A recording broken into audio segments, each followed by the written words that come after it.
വിശുദ്ധ പത്രോസ് എഴുതിയ 1-ാം ലേഖനത്തിൽ നിന്ന്, ഭാര്യമാരെ നിങ്ങൾ ഭർത്താക്കന്മാർക്ക് വിധേയരായിരിക്കുവിൻ.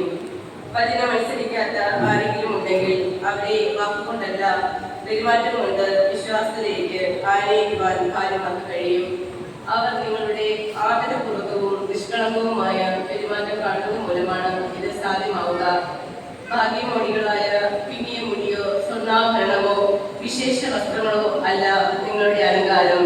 വിനയവും ദൈവസന്നിധിയിൽ വിശിഷ്ടമായ സൗമ്യവും ശാന്തവുമായ ആത്മാവാകുന്ന അനശ്വര രത്നമണിഞ്ഞ ആന്തരിക വ്യക്തിത്വമാണ്. ദൈവത്തിൽ പ്രത്യാശ വെച്ചിരുന്ന വിശുദ്ധ സ്ത്രീകൾ മുമ്പ് ഇപ്രകാരം തങ്ങൾ തന്നെ അലങ്കരിക്കുകയും തങ്ങളുടെ ഭർത്താക്കന്മാർക്ക് വിധേയരായിരിക്കുകയും ചെയ്തിട്ടുണ്ട്. സാറ അബ്രഹാത്തെ നാഥ എന്ന് വിളിച്ചുകൊണ്ട് അനുസരിച്ചിരുന്നല്ലോ. നന്മ ചെയ്യുകയും ഒന്നിനെയും ഭയപ്പെടാതിരിക്കുകയും ചെയ്താൽ നിങ്ങൾ അവളുടെ മക്കളാകും.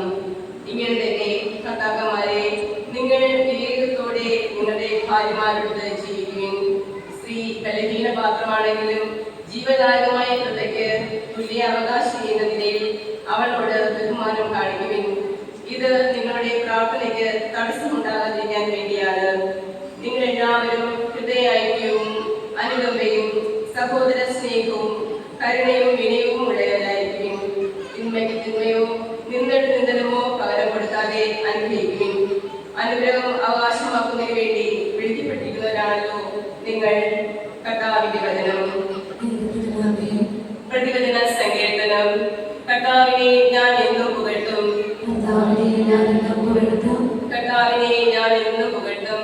അവിടുത്തെ സ്തുതികൾ എപ്പോഴും എന്റെ അധരങ്ങളിൽ ഉണ്ടായിരിക്കും. കർത്താവിൽ ഞാൻ അഭിമാനം കൊള്ളുന്നു. പീഡിതർ കേട്ട് ആനന്ദിക്കട്ടെ. കർത്താവിനെ ഞാൻ എന്നും പുകഴ്ത്തും. എന്നോട് കർത്താവിനെ മഹത്വപ്പെടുത്തുവിൻ. നമുക്ക് ഒരുമിച്ച് അവിടുത്തെ നാമം സ്തുതിക്കാം. ഞാൻ കർത്താവിനെ തേടി, അവിടുന്ന് എനിക്ക് ഉത്തരമരുളി. സർവഭയങ്ങളിൽ നിന്ന് അവൾ എന്നെ മോചിപ്പിച്ചു. കർത്താവിനെ ഞാൻ എന്നും പുകഴ്ത്തും. അവിടുത്തെ നോക്കിയവർ പ്രകാശിതരായി, അവർ ലജ്ജിതരാവുകയില്ല. ഈ എളിയവൻ നിലവിളിച്ചു, കർത്താവ് കേട്ടു. എല്ലാ കഷ്ടങ്ങളിൽ നിന്ന് അവനെ രക്ഷിക്കുകയും ചെയ്തു. കർത്താവിനെ ഞാൻ എന്നും പുകഴ്ത്തും. കർത്താവിന്റെ ദൂതൻ ദേഹങ്ങളുടെ ചുറ്റും പാളയം അടിച്ച് അവനെ രക്ഷിക്കുന്നു.